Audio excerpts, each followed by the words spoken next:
Hey everybody, Tim Kawakami here, TK Show, recording from the home studio as always. Have on my guest, my friend, the former colleague, man about town, Substacker Supreme. That would be Ethan Strauss. Ethan, how are you today? I thought you'd go with my official bio as 49ers expert, Well, 49ers that's what we're insider, gonna Tim. get into. You are a 49ers obsessive. You should Oh, 49ers yeah. obsessive consult whatever there used to be some of the Twitter feed 49ers obsessive whatever they call that, compulsive. That's Yeah. what it was. And I Yes, would get yes. very, very detailed messages from that person. Ethan, 49ers, you are the one is most interested in the 49ers, I think, in the entire world, or way up there. How are you feeling about your football team right now? How as you I'm a soak into fan this, over yeah, here. as you soak into the NFL mania like you are. 49ers season ends. They go on a search for defensive coordinator. They end up with Robert Saleh, many other things that we know. Brock Purdy contract coming up. I did think it was interesting that I just doing a mailbag. Did a Warriors one earlier this week. Going to do 49ers kind of themed one in a little bit. And I got no questions on Brock Purdy's contract. I guess Huh. people are feeling pretty good about that. Everything's about defensive coordinator and offensive line. Where's your main concern with the 49ers right now? Well, I want to back it up a little bit because I came to all of this through the NBA. So I've enjoyed watching football, observing football, and I want your thoughts on it too, Tim. The way the different sports are, because I'm so used to the NBA and some of the conversations that happen in the NFL confuse me. Sometimes I feel like the conventional wisdom is wrong in the NFL. In the NBA, I generally feel like people have it pretty clocked. In the NFL, I often wonder if just massive just assumptions and conventional wisdom that people agree on are totally wrong. I mean, look at what's happened with running backs recently, Yeah. where so much of the narrative is these guys don't matter, don't draft them first round. And lo and behold, Christian McCaffrey happens, and Saquon Barkley seems to completely turn around the Eagles situation, well, along with Vic Fangio and the defense becoming great. But the point is that everybody knew that running backs didn't matter, and now clearly running backs matter. And at the same time, people are saying Ashton, Jonty, Chianti with fava beans. I don't know. However you want us to pronounce his So are you name. Don Nelson now? Ethan's turning into Don Nelson. That's actually a good move. That'd be a Yeah. good move for you. Yeah. It might be a good move for me. But yeah, I'm getting off on tangents, but I often say I have an NBA perspective on the NFL. That's how I felt about the Brock Purdy contract too, where people argue a lot about it. And my perspective is more of an NBA view where you just go, people get max contracts in the NBA. Not everybody who gets a max contract is a superstar. And I think NBA fans certainly price that in and understand the situation of, well, this young guy who might be a fringe all-star, I don't have a replacement for him. I can't get better losing him. So you pay the max slot. Obviously, in the NFL, there isn't a max slot, but it's sort of like that with quarterbacks where you've just got this top of the market for that season. And I've already steamrolled past it. I think a lot of the conversation with Purdy and the contract, it's not necessarily coming from the fans as you're indicating. I think there's this sticker shock element where the people who hate him can get good content fodder when it's whatever it's going to be, 55, 60 million, whatever. Whereas if you take a 30,000 foot view, I believe the NFL salary cap might have gone up about 30 million over the last two seasons. I think it's still being projected for the next season. Actually, 40 million might be Yeah. where It's it's like at. 26 in 1 year. It went like up 26 in like one Yeah. year. So people have this sticker shock of, oh my God, you can't pay your quarterback X amount. And they're not adjusting for how the salary cap is so much higher.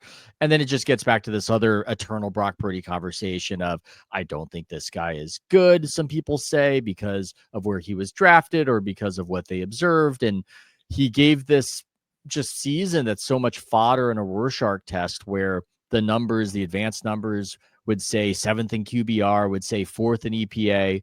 But there were all these high leverage moments that didn't go well and all these games that ended in these ugly ways. And also there's the elbow thing. So yeah, I think the Brock Purdy contract discussion, it might be a bigger national media talking point when it ultimately happens, locally, I think people have zoomed past it and are maybe of more my mentality where they're going to get it done. It's going to be a number. And as we can see with Jalen Hurts, you don't need your quarterback to perform at a Super Bowl or superstar level to get to the Super Bowl. Yeah. I don't know whether you can beat Patrick Mahomes, obviously, is a whole other question, which Brock Purdy faced last Super Bowl. But yeah, I mean, I've tagged him to Jalen Hurts for a while now. Like, Hurts didn't go for the highest contract. He wasn't one of those first round bonus babies. He was second round, which is a little different than the last pick in the draft. But I think there's some team oriented, roster building, the way the Eagles do it, a little different than the way the 49ers do it, but similar. They do kind of a cohesive picture of this of the cap, excuse me. But Yeah. I don't think I just was struck by it. You would think quarterback up, controversial as Brock Purdy is, at least on the talk shows, there would be a lot of fan angst about it, and I've gotten zero of it, which, it could be a surprise. Maybe there will be. It means you've got smart readers, Tim. It means you've got smart listeners. You've got smart fans, because I do think this is a bit of a red herring of a conversation. I do think it's more of a clicks conversation than an actual conversation, because the oddness of the NFL is that the salaries matter. There is a salary cap, but it might be a little overstated the extent to which that sort of thing matters. Yes, it helps the 49ers with more room if, and this is an oversimplification, Purdy is making $10 to $15 million a year less than whatever mark. That does help them. But the weirdness of the NFL is just so much of what makes you good is your draft picks. So often when you pay a veteran performer, it ends up being a bad contract. The 49ers might know something about that quite recently, or maybe not bad contract, but they did not get the performances in accordance to what they were paying these veterans of theirs, these star veterans. And then the NFL, you can so easily keep your very best performers. So when you go big game hunting and you got a wad of bills in your pocket, you generally find it very difficult to get something franchise changing. You get Hargrave out there on the market. Mm-hmm. That's what you get. So yeah, it's better if they pay him a cheaper salary and that helps on the margins, but it really just comes down to, will he be good or will he stink? Will he be hurt or will he be healthy? That, if the Jaguars got Trevor Lawrence for $15 million less, I don't think they're in a dramatically different situation than what they're in. It's really just a question of, how will he do? Will he be good? And if you think he's good, then you're pretty happy with retaining him. And if you don't, that's also a fair take. But for those who don't and have a lot of the angst, I want to hear the alternatives, because I hear a lot of, oh my God, don't do it, don't pay him. And a lot of the people who do the don't do it, don't pay him, you go, okay, well, what's my alternative plan? Yep. And usually it's silence at that point. It's Tanner Mordecai. It's yes, Brandon Allen. I'm going to Sam Darnold. Yeah, Sam Darnold, who would cost you just as much almost and is riskier. But yeah, that's who it would be. Trey Lance, he's available. Yes. I'm going to write this a little bit. I do get the sense from 49ers that they think their offensive personnel is good. They've drafted very highly with offense. They've gone receiver. Now the offensive line's a whole other discussion, but they feel like their offense is well set up. It's up to Kyle Shanahan to coach them, and they think that where they needed the help was on defense. They're going to invest some more in talent there and have Saleh kind of fix that. What I sense is the anxiety of 49ers fans is the offensive line is not set. 49ers, I think, kind of think it's okay, which, it's a tussle with the Shanahan mindset that they just don't you invest in guys who score touchdowns, not in guys who block for the guys who score touchdowns. I see a lot of Brendel getting walked back into the quarterback. A little too much of that to think that things are great. Yes. And you see that from the guards also. Well, Pooney was really good, but it's going to be, that's where I get the sense of anxiety from 49er fans is, are they going to invest in offensive line? And I get the through line is, if you're going to pay Brock Purdy, let's say $52 million a year and $150 million in guarantees, don't you want him to be at his best, right? Don't you want him to have the opportunity to be as good as potentially as Justin Herbert or Matthew Stafford or whoever that top end for him could be? So then get them some guys who can block for him. Get them, establish a real running game that can score touchdowns in the red zone, which they did not do last season. I don't know that that's what they're going to do. I don't think they're going to use the first round pick on a tackle. I just don't. I think it's going to be defense. I think their mode is to get back to that 2019 defense, and that means pouring investment in the defensive line. Ethan Strauss, as a noted 49er analyst, expert, insider. Would you agree with that mindset of theirs, or do you think there's some weakness there? I wonder, in getting Saleh back, if there's an element of reassurance that they're going to get some dudes, because he's not returning to a team that is at the talent level on defense that he left. So it wouldn't shock me. And it wouldn't shock me if, say, Walter Nolan was there. And I'm not sure where he's supposed to go, the defensive tackle who looks just cat quick and is getting a lot of buzz recently. I'm a little wary of how he compared himself to Aaron Donald. I saw in some interview. That makes me a little bit wary, because I feel a little bit like Lloyd Benson in the vice presidential debate talking to Dan Quayle saying, "You're no Jack Kennedy." I just feel a little bit wary, but that's neither here nor there. That's definitely a peripheral issue. That would excite me, though, if they got Nolan, if they got somebody who is a big difference maker. This is an interesting defensive tackle draft from what I can see, too. There are some guys who are gigantic, and I wonder, given how the 49ers have done it, the size of Armstead, if they want a guy on the interior who's maybe not like Nolan, if they're not going to go Nolan early, but maybe one of these guys you can potentially get in the second round who are 6'6". There are a couple of these dudes. I can't even remember the names. There's that guy out of Kentucky who's fairly massive. And I think that could be something I could see him doing. And obviously, they're not going to have the chance to get Abdul Carter. That would be cool. No, they would love him. They would love him. That would be great. You like someone else from Penn State, don't you? I think you got a. Oh, Tyler Warren. Yeah. I love Tyler Warren. Tyler Warren. He just seems like a 49er. I love the versatility. That's something that's really actually drawn me or drew me to the 49ers when I was at the Athletic, and actually even a little bit in between the Athletic and ESPN, is that they had a versatility to what they did, especially with when they got Christian McCaffrey.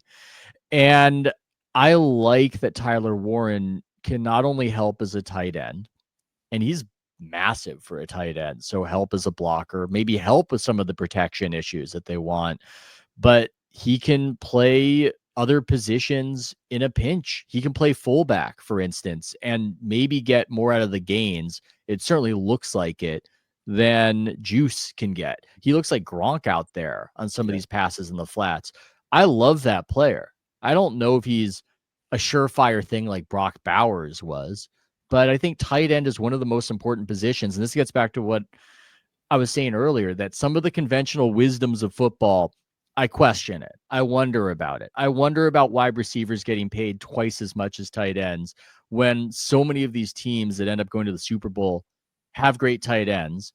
And the Kansas City Chiefs, which have barely cared about receivers for a few seasons, are the Kansas City Chiefs, but they have Kelsey.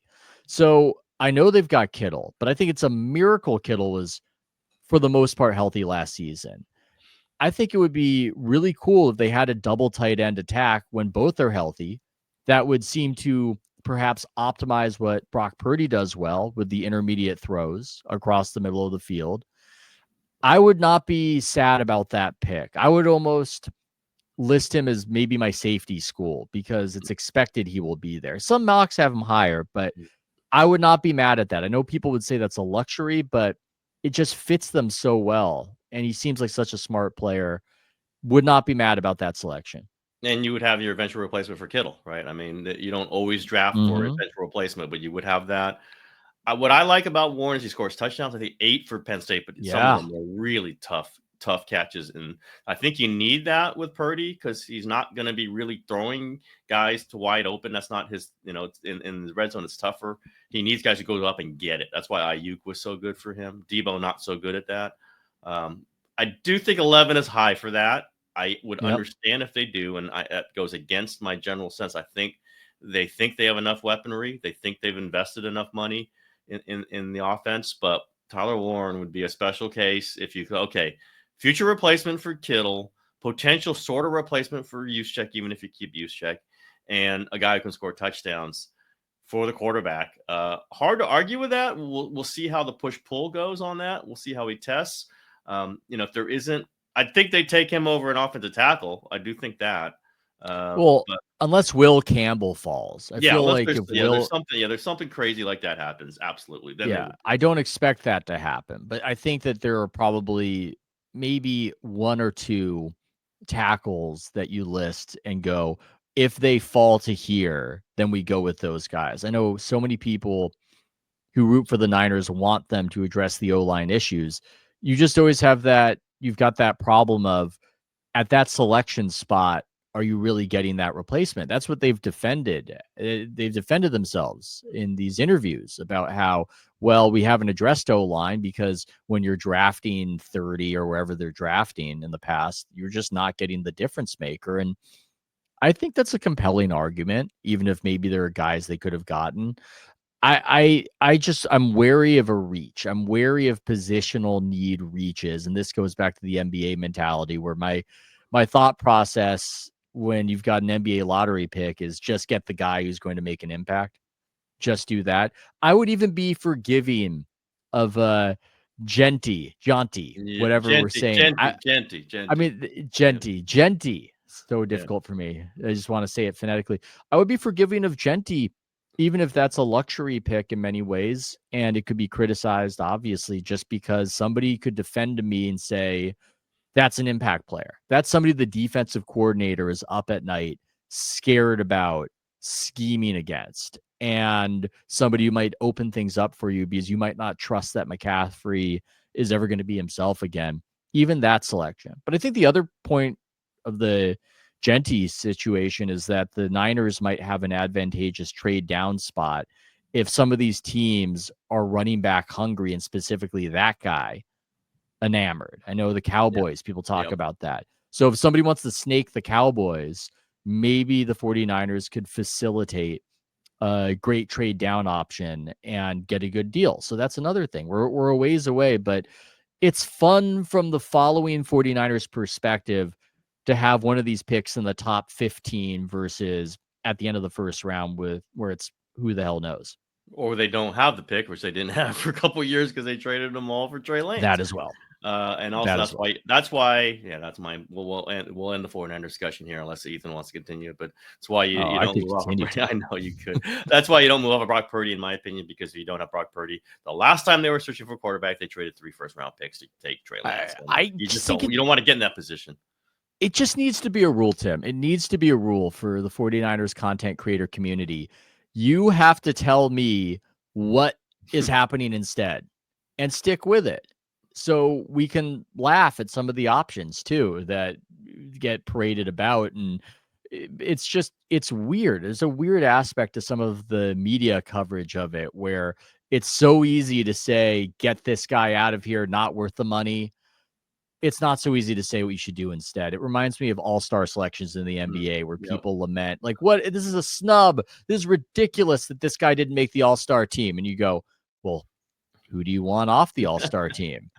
And it's just crickets. So that's a frustration of mine. I need to know the alternative if you're not going this route, because otherwise it's just not a compelling case to me. The relative context discussion in the NFL, it's bad in every sport. It's bad everywhere. It's bad in politics, it's bad whatever. But it's especially bad in the NFL where it's get rid of this guy. He just lost the Super Bowl. He's horrible. There's no sense of, okay, then how are you going to be as good as you already were? Won't you risk being worse? Then that discussion does not, at least in the hot take worlds, it's always just get rid of that guy. He's horrible. Jalen Hurts, the criticism that he's received or whatever. Like, we can all admit that sometimes these guys aren't always perfect, and you can imagine a better world without them. But you better figure out what is practical to get after these people. And I would say that absolutely that's the deal with Purdy right now.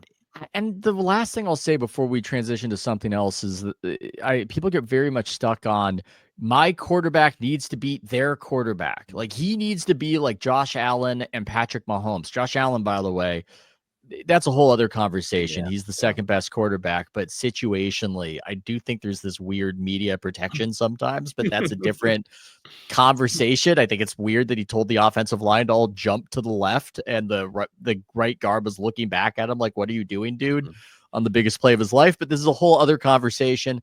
But there are so many ways to be good in football. That's the fun of the NFL versus sometimes the NBA. And we might talk about it with the Warriors, where sometimes in the NBA, you're just stuck. You're just stuck. In the NFL, there are so many ways to skin that cat. And when I think about the 49ers and some of these quarterbacks they're up against, yeah, maybe they've got a point. Maybe defense is the answer. If you're going up against Jaden Daniels, who looks amazing, and you've got the lack of speed that the depleted Lions had, you're in a bad way. I mean, that matters more maybe even than whatever Goff's got going on, even if he really disappointed in that situation. So, yeah, you look at it through other ways. How do you beat Mahomes? Well, the 49ers got very close when their defensive line was acting the way it should. So there are a lot of ways to do it. I think getting your quarterback in place is a prerequisite to having a high floor, but then to reach the ceiling, a lot of it might not be the quarterback. A lot of it might be these other impact positions that are less heralded. All right, we've been going for 22 plus minutes here. I love it. I imagine some people would think we were going to talk a little Warriors, and Ethan always resists this. You're no longer Warriors. You've given it up, but the big picture, Ethan. I feel guilty about it. Not the day-to-day. Somebody who literally wrote a book about the victory machine during the Dynasty. As you see them now, stuck at 500, little up, little down. You know, Steph's older, misses games. Draymond's missing games. They could try to make a big move, but they don't want. They're out there on the record saying they don't want to fling their assets around for something that's not going to make a big difference. What's your feeling on where they are? This is the dynasty over? Can we put a period on? And how would you cover this?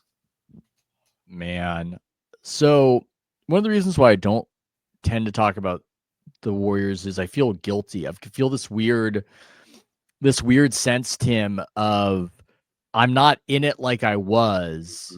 And then I feel insecure about that because I'm almost representing like I'm still knowledgeable, because when you're around the team, like we were around the team, you're having conversations with people up and down basketball ops and the coaches and the players, and you just have a better sense of things. And I think that's why I'm wary about it. It's not disinterest. It's just more this feeling of I don't want to act like I'm somebody I'm not, but I can clearly see the situation generally. They're stuck. Everybody knows they're stuck. And the issue is that they're almost imprisoned by their past success and their past glory. Sam Presti can blow up the Thunder, and he can trade an aging superstar to facilitate the bridge to the future and get draft picks. If I was asking ChatGPT or some sort of AI with a proper knowledge of the NBA, and I asked, oh, well, what should the Warriors do? The bloodless robotic response would be to trade Steph Curry to some overeager owner and get draft picks for the future.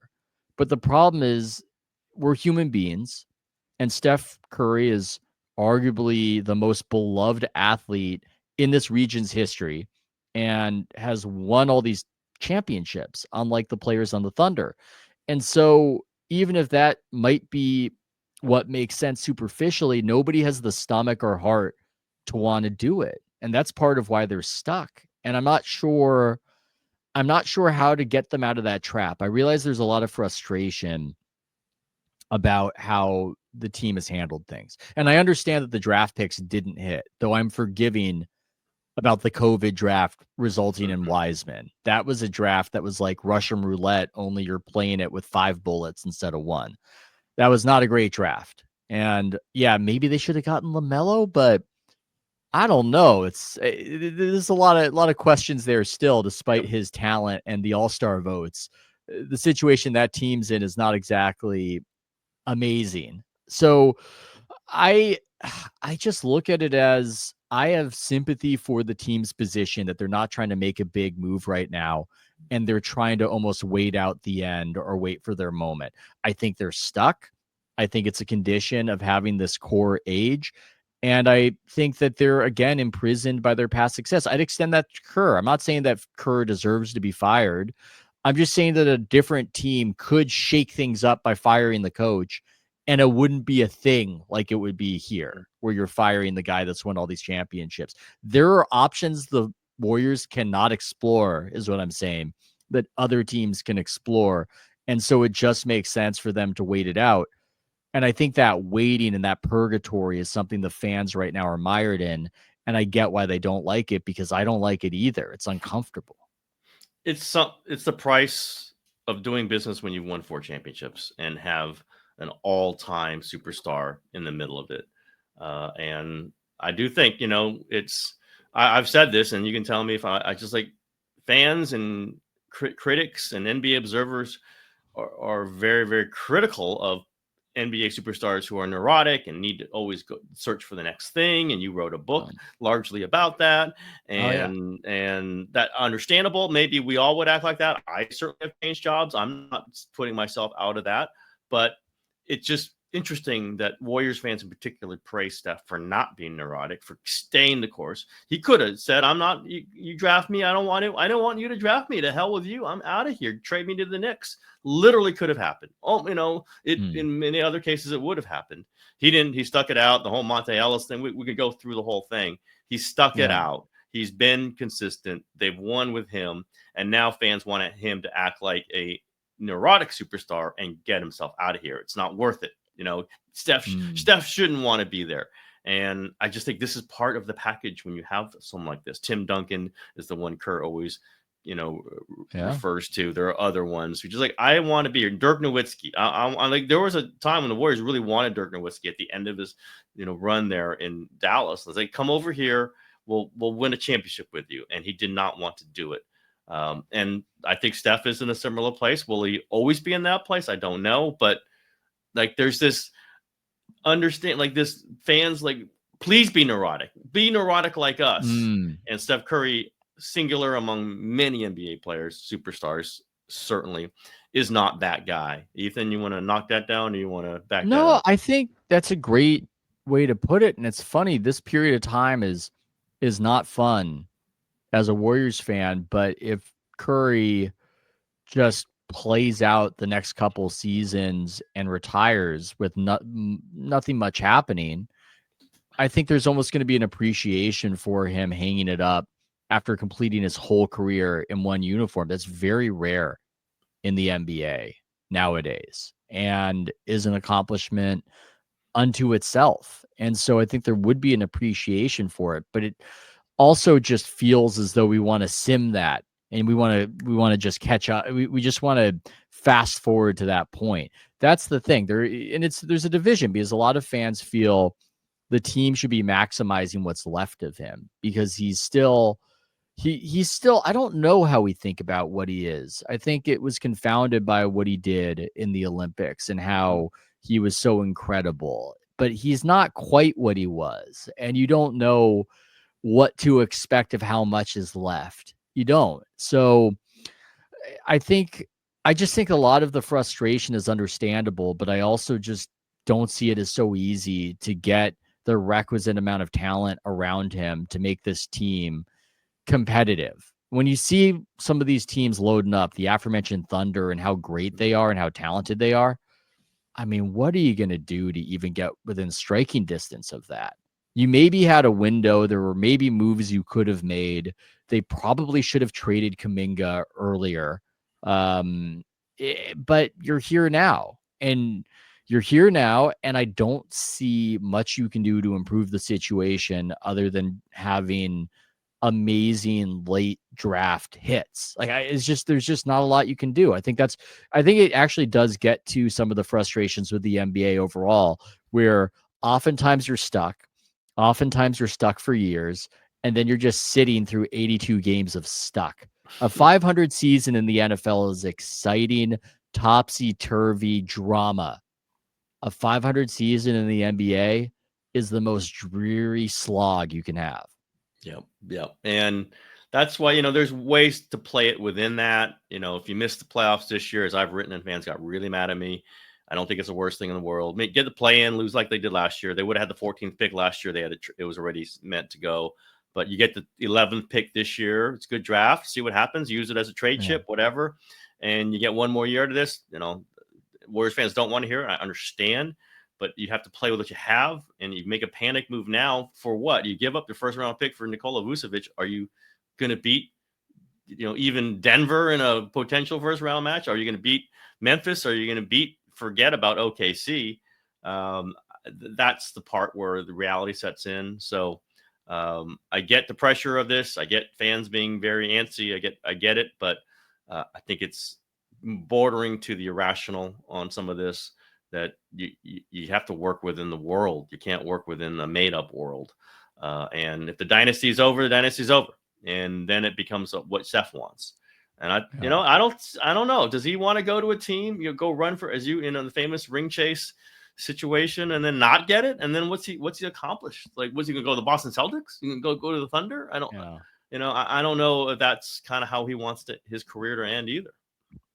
Yeah, I don't know how interesting ring chasing is to a guy who's won the rings. Yep. I just don't know. I think he ideally would just want this team to be better, but then I don't know, is he willing to play for the minimum? Is he willing to do something that would actually help facilitate that? I doubt it. I think it's an interesting question. And part of me, even if I miss aspects of my old job, part of me is happy to not be around some of the ugliness that happens in the aftermath. But Myers got the hell out of there, Oh, the ugliness with Clay, how uncomfortable that was. And I still don't get why. I don't get why it curdled so much with Clay and the organization. Maybe they'll have bygones be bygones and they'll kiss and make up. But that was that was something. When he lost his starting job, I think it's when he lost his starting job, and he kind of deserved to lose his starting job. But I get why he was so pissed off about it. Brandon Podziemski, it was like 2 games because then Podziemski got hurt, I think, or whatever it was. But he just didn't like that you're moving in these young people who I don't think are better than me. And he felt it a little bit from Jordan Poole, right? When Poole was still around, Poole was pushing him. I'll throw out one if they're going to get aggregated, whatever. I do think, I haven't written this, I've kind of touched on it. If the Warriors were really going to reset this, they would have traded Draymond when he punched Jordan Poole. Just trade him. Like, that moment, I don't know what you could have got. You could have got something and say, if we have to pick between these two, I would have picked Draymond. I would have picked Draymond. Still would have picked Draymond. But that's the moment we go, this is not workable. We've gone as far as we can with this guy. We saw what happened the next year. He got suspended for 2 other incidents. Just at that moment, say Draymond's not going to be on the team anymore. But I don't think Steph would have wanted that. And that's pretty important too. I do think that was a dividing line moment for the Warriors. Yeah, I completely agree with that. And also, again, these are some of the issues when people have accomplished great things. The latitude and the purchase Steph has over what you're going to do is different than in a situation with a 500 team where nobody's done anything and you can just kind of make whatever moves and chart whatever course. But yeah, Steph wouldn't have wanted to do that. And I think in retrospect, maybe that would have been the way to go. And yeah, I think I mentioned the Kuminga thing. I think that was one again where Kuminga was not fitting what they are, but he was enticing from a talent perspective. And maybe the bloom is off that rose. You'd know better. You're covering the NBA. It's going back up the other way right now. I think. Okay, yeah. Well, then sell high. Perhaps. Well, that's part of the Draymond discussion. If you trade Draymond, then all of a sudden Kuminga is your starting power forward for the last 2+ years. And how different would the world look if that had happened? Yeah, I mean, people might disagree on Kuminga. I just look at Kuminga as somebody who is not fit what they do. He doesn't, and he's a better talent than he is a player at this point. And you got to make hard choices. You just do. I mean, you got to make hard choices that include some risk. That's one that I would have made in the past. And if it's possible to get a good return, it really all just depends. Similar to the 49ers trading down. What's the deal? What's the option? But that's certainly one that would be explored. Podziemski not making the leap, though, is also another disappointing setback. And I wonder what went into all of that. I wish that he was the Jalen Brunson guy he thought he was. That would be nice. Yeah, he's not going to be that. He's played better since he came back from injury, but I do think it was almost a matter of too much expectation, too much talk about it. Joe Lacob talking about him being a future All-Star, Pajemski really believing it, and that's fine. You want to have confidence, but he talked a big game as a rookie, which is fine. He met it, but then when you have that sort of buzz around you, or accumulated buzz, and the league's watching you, and then you do not play very well in your second season, I think there's just this kind of, a sag from everybody, including him, a loss of confidence. Maybe he's got it back because that guy's got confidence. But I think when you have super confidence and you get hit, then you need to see where you are after that. And I think the league is very, very curious about that. They need him. They really, really need him. And it'll be curious there. I want to get one other thing. You did your piece, very interesting piece about why you hating the Chiefs, but you still do. Yeah. And it's this dynasty thing. I don't need to speak exactly to that, but I just was thinking Chiefs are basically a dynasty, chance to be the first ever three-peat Super Bowl. I think they're a favorite to do it. We'll see. Mahomes isn't even 30 yet. And you've got the Dodgers, the big discussion about, are they this dynasty? Is that bad for baseball? I think it's actually good, but, we'll see how it can. They've only won one World Series in the last few years, but we'll see. Obviously, they're lining up for many more. You have this Thunder thing sitting there. You have Wembanyama sitting there.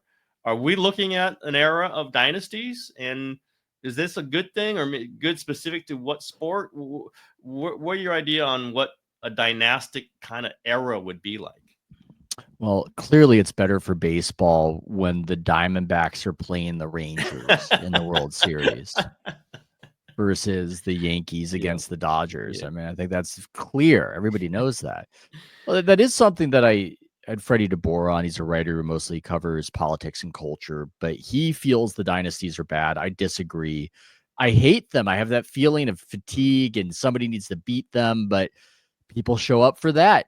Floyd Mayweather made a career out of people tuning in, hoping that somebody would beat him. Yep. That's what he made a career off of. So I think dynasties are good for interest for the most part. And also they lend a certain credibility to the sport.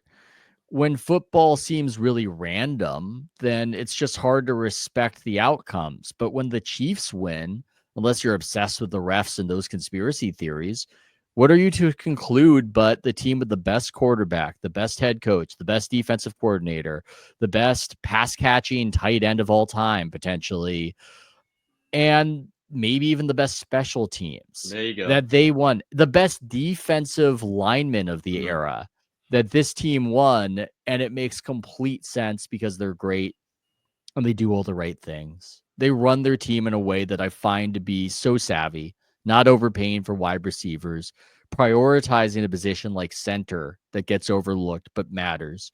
So I have that urge, that fanish urge, like so many people. I'm sick of them. Like so many people, I'm rooting for the underdog when I see them in a game. But when I look at it 30,000 foot view, I go, they deserve what they've earned. And I believe it's helped the league in many ways. And about 58 million people watched Patrick Mahomes go up against Josh Allen. If that's bad for interest, then what's good for interest? What alternative is better than that? So that's my take on it. Yeah, as badly as the Warriors ruined the NBA, right? It was just awful when they were racking up the ratings and playing those finals against LeBron. Now, you get to 5 in a row, 6 in a row might be a little different, but I completely agree. That's what I liked about the column specifically, was that you have to admire, respect, and at times pull for smart management, smart moves that lead to this.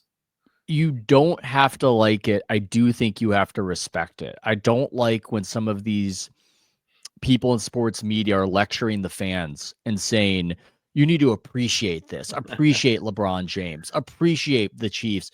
No, you don't have to appreciate anything that you don't want to appreciate. You can hate it. You can root against it. That's your right as a fan. But I think ultimately for the sport to matter and for the accomplishments in the sport to matter, gotta respect it. Gotta respect it. Otherwise, what's the point of winning if we're not going to respect the winner? And what's history books about? What are the way our memories are about? They're not about Oh, remember that one time when the Detroit Pistons won? Whatever. I mean, some of those Pistons teams are great. I shouldn't say that, but I'm just trying to think Yeah. of kind of a excuse me championship. No, you think about Nick the Foles. Nick I'm just Foles, trying I to, guess, of beating the Patriots, though, which is yeah. it's interesting. That's more part of the Yeah. Patriots history than it is about the Eagles at this point. Mm-hmm. They win another one, and we start talking about some other things. But I like that. I like teams that you aim for. And I am particularly sensitive, I think, to the Dodgers one because they've only won 2 in like 5 years. They've lost division round playoffs. It's a short series. It could turn quickly on pitching. Guys get hurt. I think this is fun. You want a team that everybody's aiming after. You want Yeah. that. I remember when the Texas Rangers, years back when they signed A-Rod, oh my God, they're just buying championships. They never came close. Let's see it play out. I'm cool with it. It's good when the Yankees are good. It's good when Notre Dame is good. It's good, it's good when the Lakers are good. It's something a tent pole for us all to look at and measure other teams against. I'm good by this. All right, I've taken you way longer than I had asked you, but you've been kind enough to stay on. Ethan, I'll ask you a version of a question I've asked you before. I've been asked many other people on my show. What's your favorite movie right now? This is an answer that I wish I had a different answer. I wish I was a darker and more complicated person and I had some Kubrick movie or maybe even something else more obscure to show what a smart person I am, what a complicated guy I am. But the truth is, I just really love watching Midnight in Paris with Hmm. Owen Wilson. That movie makes me feel good. It puts me in a good mood. I like this idea of going back to the salons and the saloons of Paris with these writers and these painters of the era. And I think it's a lot of fun to have an enthusiastic Owen Wilson be this guy. I'm like, wow, oh my, I can't believe Ernest Hemingway. Wow. I just think it's so fun. I enjoy that movie. I sometimes will even play the soundtrack because it's just a good little music when my kid is around. It's not all music you want for a little kid. Sometimes the lyrics, you got to think about that stuff. And it's just a good vibe. Woody Allen's Midnight in Paris, that movie is highly rewatchable to me. It's funny. It's fun. I like movies that are actually in the city that they're depicting as opposed to soundstage situation. It's one I keep coming back to. So it's going to be that or a Linklater movie. Okay. Yeah. I mean, that's the lightest Woody Allen movie, right? Of recent vintage. The one that he just gets out of the way of it. He's not involved in it. Not that I've watched many of them, but that one I've watched. And it's definitely my favorite Owen Wilson. Definitely my favorite Owen Wilson, where he's not playing Owen Wilson. Sometimes I think he is. But excellent one, Ethan Strauss with the Woody Allen wreck. Not a bad one at all. Linklater. I'm trying to think Linklater. Which one would be the one you would recommend from him? Well, the Before Sunrise series. Yeah, If you're a rom-com Yeah. person, and not everybody is, but what I love about Linklater is his obsession with time and how he'll play around with that, and how, for instance, he had a couple in a trilogy depicting the 3 seasons of their relationship. I think I like the first one best. Some people like the second one where they meet up 10 years later and some life choices have perhaps gone the wrong way. But I love how Linklater thinks about time. Some of these movies are fun. Everybody Wants Some. That one where he's depicting a college baseball team in 1980, and he does it so studiously where everything is of the time, and he even recruits people to act in that movie who have baseball playing experience. And he had people send in their tape to show they could really play. So you don't have the typical actor throwing a ball and ruining suspension of disbelief. Linklater movies, they just tend to make me ruminate on those themes of time. And I tend to enjoy that. So anything by him, I'm usually going to like. Talk about set in a real city, set in a place. That is Linklater, right? He is in the place. All right, Ethan, thank you so much for your time, for the conversation. We'll see if we can't get aggregated there. Who knows? We'll see. It's you, so you'll get aggravated. You'll get aggravated and aggregated at the same time. Clay's people were leaking a lot in his exit from the Warriors. I'll throw that one out there. question. There's a lot of his perspective getting leaked out there. So maybe Yeah, that could get aggregated. I don't know. Tag in Linklater plus Clay, get you aggregated. All right, everybody. Thank you so much, Ethan. Everybody, that's the show for today. Thanks.